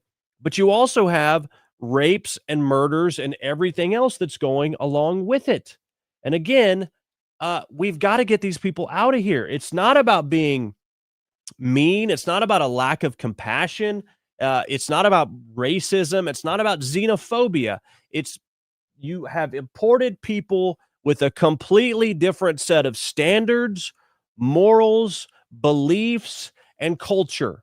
You are trying to literally force a square peg into a round hole when you're trying to do this. This is not what strengthens the United States of America, and there is so much of it. It has to be deported, and we have to put a pause on any new immigrants coming in. They all have to come in the right way, but they need to come in with some sort of standard. They have to speak English. They can't have diseases. We cannot import. I mean, if you think this is a lack of empathy, I would point you to misplaced empathy, toxic empathy, as some have called it. You are literally forsaking your own countrymen, your own children, your own family, your own fellow Americans for the sake of feeling good about yourself by importing danger into your country. It makes no sense. It's illogical. It's emotional if you advocate for this kind of thing. And I support what President Trump is saying here in that we need to pause immigration. He cites that whenever the president finds the entry, he's citing Immigration and National Security Act, Section 212F. Whenever the president finds that the entry of any aliens or of any class of aliens in the United States would be detrimental to the interests of the United States, he may, by proclamation and for such period as he may deem necessary, suspend the entry of all aliens or any class of aliens as immigrants or non-immigrants, or impose on the entry of aliens any restrictions he may deem appropriate. This is completely and 100% legal. There is precedent for this. It's been done many times. The polling supports it by 21 points. People agree when it comes to stopping more immigration. It's just like if you went shopping on Black Friday and you weren't allowed to go in the building because there's a law about occupancy level, how many people can be in the building from the fire marshal, right? You can't let any more in till some people come out. We are at maximum and then some capacity when it comes to new people flooding in here without time for assimilation and also vetting. We don't know who's in here, and we have to have time for assimilation for the ones that get to remain, and also deportations. And if you're mad about all this, then blame Biden, because he's the one that got us into this mess. President Trump is trying to correct it. And let me tell you, you'll be all about mass immigration up until your family's killed by an illegal immigrant driving an 18-wheeler, or your daughter's raped or murdered, or your mother gets mugged on the street, because raping and murdering and physical abuse and assault is normal in their culture. It is not here. And you'll be all about it until one of those things happens to you, God forbid, and then you will be the loudest voice. Why wait until reality has to slap you or your family member in the face? Think about it. If you want immigration, fine. There can be a time and a place for it, but we are overrun right now and highly at risk. And I fear that what we've seen happen over the last few weeks is just a precursor of what to come because of the Biden administration. You look last year, New Year's Eve, you remember that? The guy drove through Bourbon Street, Islamic. He wasn't an immigrant, I don't believe. But it's the same, ideology connections coming from some of these same people. Apparently, this Afghan national was radicalized here. So it's happening here. These people are here, and we must do what we can to root it out. Okay? All right. So I support the pause. What do you guys think? Michelle says, stop the madness. Also saying, I moved out of Minnesota almost 2 years ago. It's horrible. It's the Middle East of the U.S. And when you don't vet, this is the outcome. Thank you for your comments. Now, President, keep your comments coming. Or in the chat. The issue of the AutoPen, President Trump has nullified all AutoPen documents signed by Joe Biden, which is 92% of them. I mean, you're telling me Biden only signed 8% of them? Or, the AutoPen is not something, everybody uses this in the presidency because there's all kinds of things to be signed. But you have a paper trail of things that were approved. And so far, the only paper trail on some of these pardons is Biden's staff, various people sort of pushing this through, but there seems to be one very critical link missing, and that is Joe Biden in the chain of command and conversation and communication. And so that's a problem. So President Trump hereby canceled all executive orders, which he can do. anyway. But he also says anything else not directly signed by crooked Joe Biden. What about all of those pardons? 8,000 plus pardons, dude. I mean, no one's even come close to the amount of pardons. There's no way Joe Biden had any firsthand knowledge of those things. It's impossible. And so undo it all. Let me tell you, through this congressional testimony of some of these people that were around him, holy smokes, man. I mean, this guy didn't know what was going on. They are managing it all. And you know why? Because they were the ones that were hungry for power.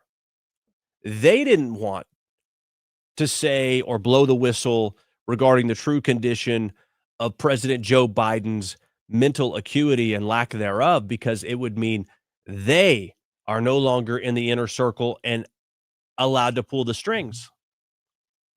Completely selfish and self-serving at the expense of our country. I mean, is that not treason? I don't know what else would be.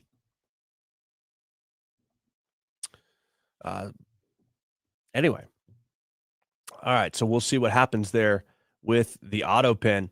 Good news, for the first time in 4.5 years, gas prices are averaging $3 a gallon nationally. I've seen some clips online of people in some places saying it's under $2 a gallon.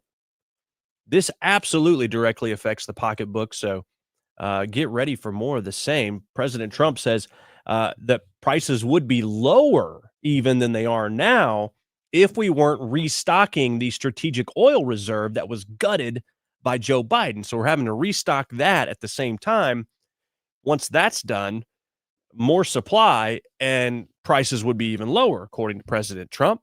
Take a look at CNN coming to terms with this big win. Gas prices below $3 for the first time in years. Let's get to CNN's Matt Egan for the good news on this. Yeah, absolutely. It's nice to finally be here with some good news on the cost of living front. So for the first time in 4.5 years, gas prices are averaging $3 a gallon nationally, according to AAA, down by 7 cents in just the past week. Gas prices were low a year ago as well, but they're even cheaper now. This is encouraging to see because late last month, there was a period where gas prices were actually higher this year than last year, but that has reversed again. And now we've just fractions of a penny away from breaking below $3 a gallon. Now, as you mentioned, we've got 20 states across the country where the average is actually less than $2.75 a gallon.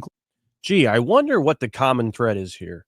Lowest prices since 2021, right? 2021, the gas prices that were happening were a carryover from the Trump administration, right? Because he left in January of 2021.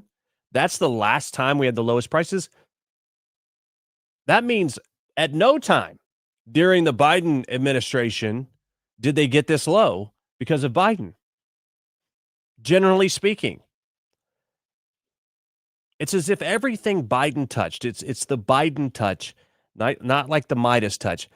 Everything that Biden touched turned to crap. Including North Carolina, South Carolina, Texas, Iowa, Wisconsin, and Colorado as well. Certainly nice to see this. Why is this happening? Well, it all comes down, of course, to oil prices, right?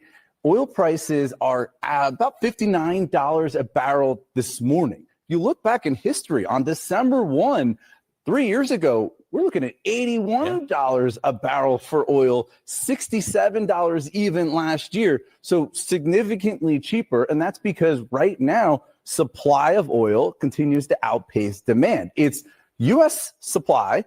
Production in the U.S. is at all-time highs. It's high. Really? Who had anything to do with that? Because if it were up to Biden, we got to protect some weird fish somewhere, so we can't drill. Higher than last year, but only a little bit higher. OPEC is the big story, though, right? Saudi OPEC, they are ramping up production substantially this year. They've signaled that they plan to pause those output hikes next year. But for now, look, this is a good story when it comes to the affordability crisis. Gasoline, it's relatively cheap. All right. Once again, I mean, it was historically low under the first Trump administration. Good news for now, Matt Egan. And it's, moving in that direction as well. All right. This is a disturbing story. This influencer, Keith Castillo, is traveling around the country to cities like Austin, New Orleans, and Little Rock. And according to the New York Post, he's handing out machetes. He's handing out machetes and booze to homeless people.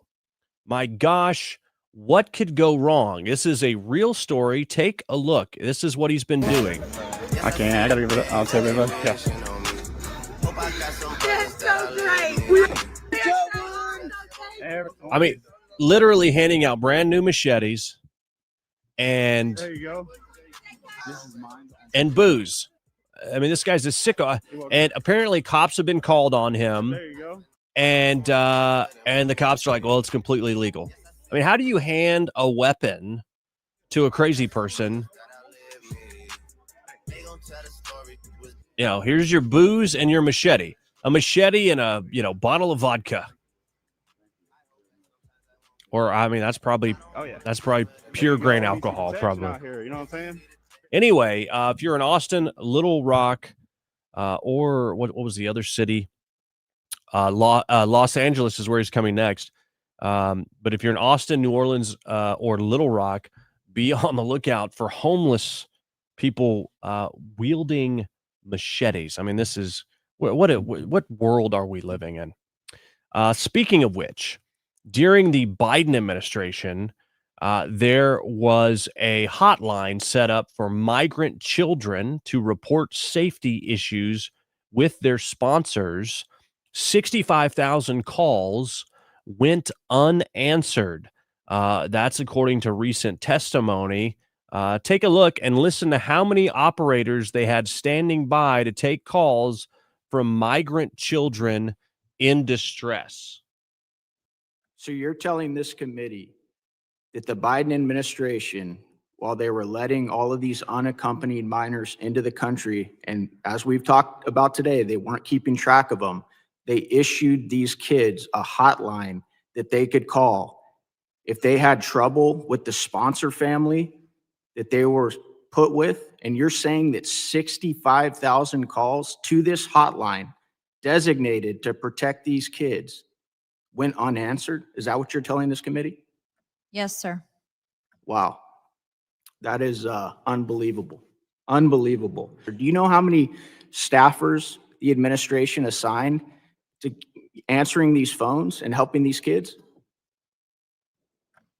One. One staffer?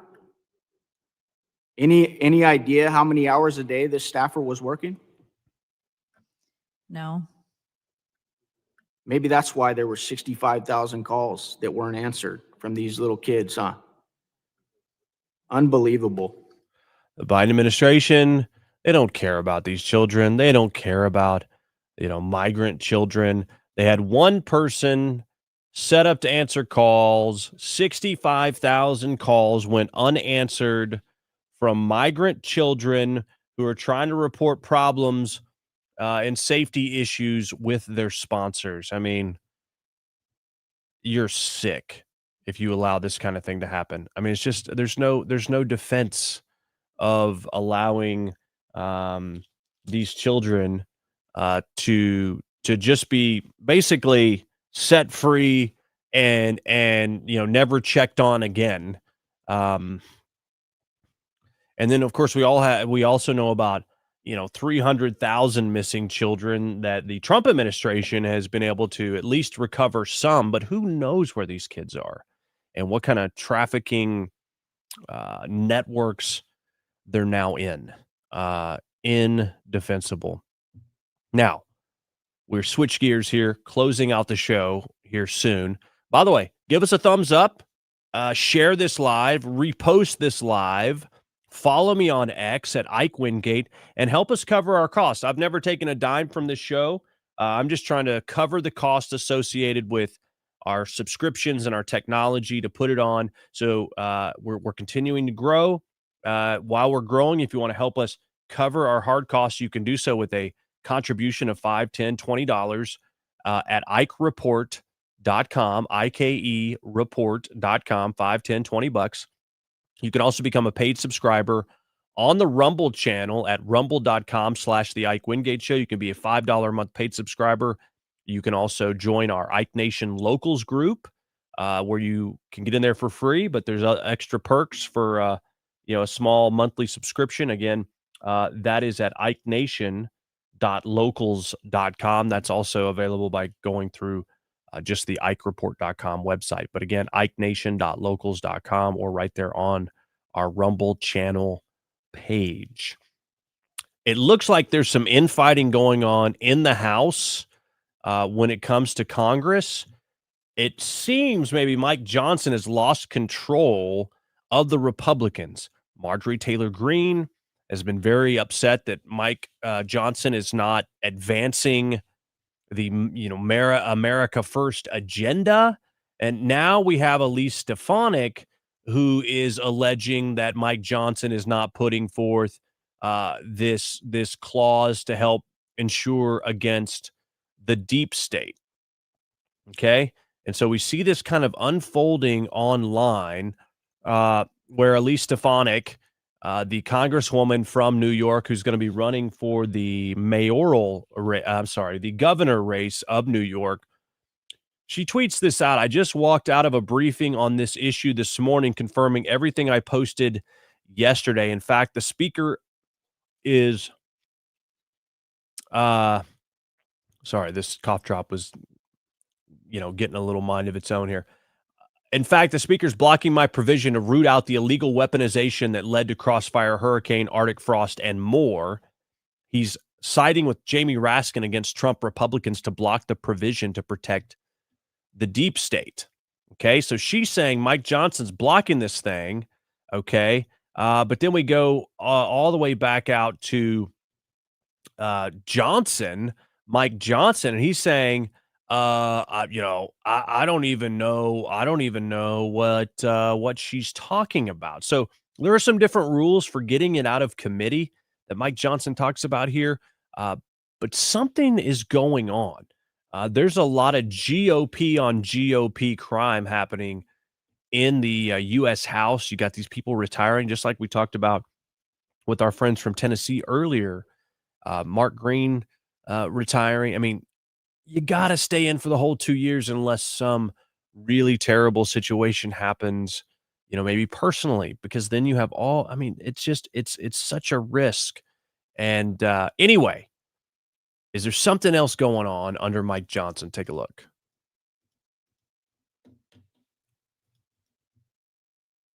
Thank you, Mr. Speaker. Elise Stefanik wrote on social media this morning that you are protecting the deep state by not including a provision in the Intelligence Authorization Act. What's your reaction to this claim, and why is House Republican leadership not united on this? Well, all of that is false. I don't exactly know why Elise won't just call me. I texted her yesterday. She's upset that one of her provisions is not being made, I think, into the NDAA. I explained to her on a text message as soon as I heard this yesterday. I was campaigning in Tennessee, and I wrote her and I said, "What are you talking about? This hasn't even made it to my level." The way regular order works is, and I think she should know this. We'll be talking about it, I'm sure, today. The way this works is that it has to go through committees of jurisdiction if it will be attached to the NDAA. And this provision that she's working on, I think, is under the jurisdiction of judiciary. And so there's a four corners engagement and agreement that's required. You all know how this works. The two chairs and the two ranking members of the committees of jurisdiction, which would be judiciary in the House and Senate, all have to agree, or at least 3 out of 4 have to agree. It's typically unanimous to make sure that it makes it onto the bill. Well, in this case, I found out last night, this wasn't even on my radar, that apparently didn't happen. I haven't even talked to those chairmen. I haven't had time because I got in late last night. But apparently those four, the two chairs and the two rankers in both chambers, did not agree. And so that provision was dropped out of the NDAA. It doesn't mean it can't become law or even that is a final decision. But all right. So we talk about all these rules that you have to adhere to and go through this and go through that and blah, blah, blah, blah, blah. Well, the sort of broad view here is it's not a good look. It's not a good look regarding infighting. And there's been other people. Marjorie Taylor Greene alleged the same thing, that that Mike Johnson was not putting forth legislation that she was trying to do and was not getting this agenda done. So what is going on? Now, is it just part of, hey, look, you got to wait your turn? Either way, there's some lack of communication, or there's something going on that's causing these sort of cracks. And good leadership has to root this out and remedy it. They have to fix it. And so I hope that gets done. But what I'm seeing so far, I'm leery about what I'm seeing here. It can't continue. It is time for the GOP to align, unite, and push forward in this agenda that President Trump received a mandate to advance. I mean, they need to codify several of these executive orders that President Trump has signed. They've got a lot of work to do, and I just feel like this first year, they really haven't done it. It's time for today's Triggered Liberal.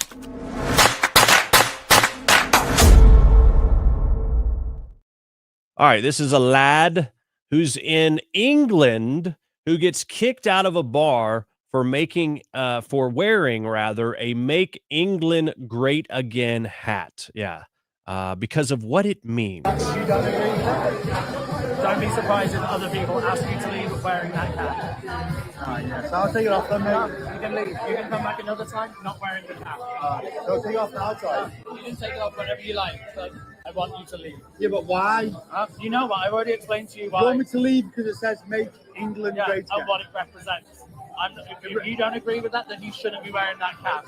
Because that's not about making England great again. And if you don't know what that statement means, you shouldn't be wearing the cap. What does it mean? Huh? What does it mean? It makes you a racist. How am I a racist? It's about not having anybody who's not white. My sister's a Muslim, mate. All right. He says, my sister's a Muslim. Well, Make England Great Again hats mean racism. Just a hat that says Make England Great Again. It's racist. The same shallow blokes we find here in the U.S. as well that get triggered by literally a campaign slogan and then attach all of the crazy loony talking points to it so they can get triggered and deranged because of it. It's time for today's Triggered Liberal.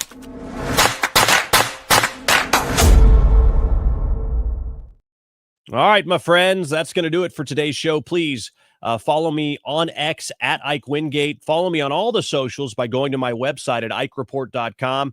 Give us a thumbs up, heart the post, and share and subscribe, and do all those wonderful things to help us get the word out. We'll be back with you before you know it. But in the meantime, remember, it is not time to back down. It's time to double down because the truth is always worth it. Have a great day. Rate, subscribe, and leave a review. It's how we get the word out amidst the chaos. Thanks for listening to The Ike Wingate Show.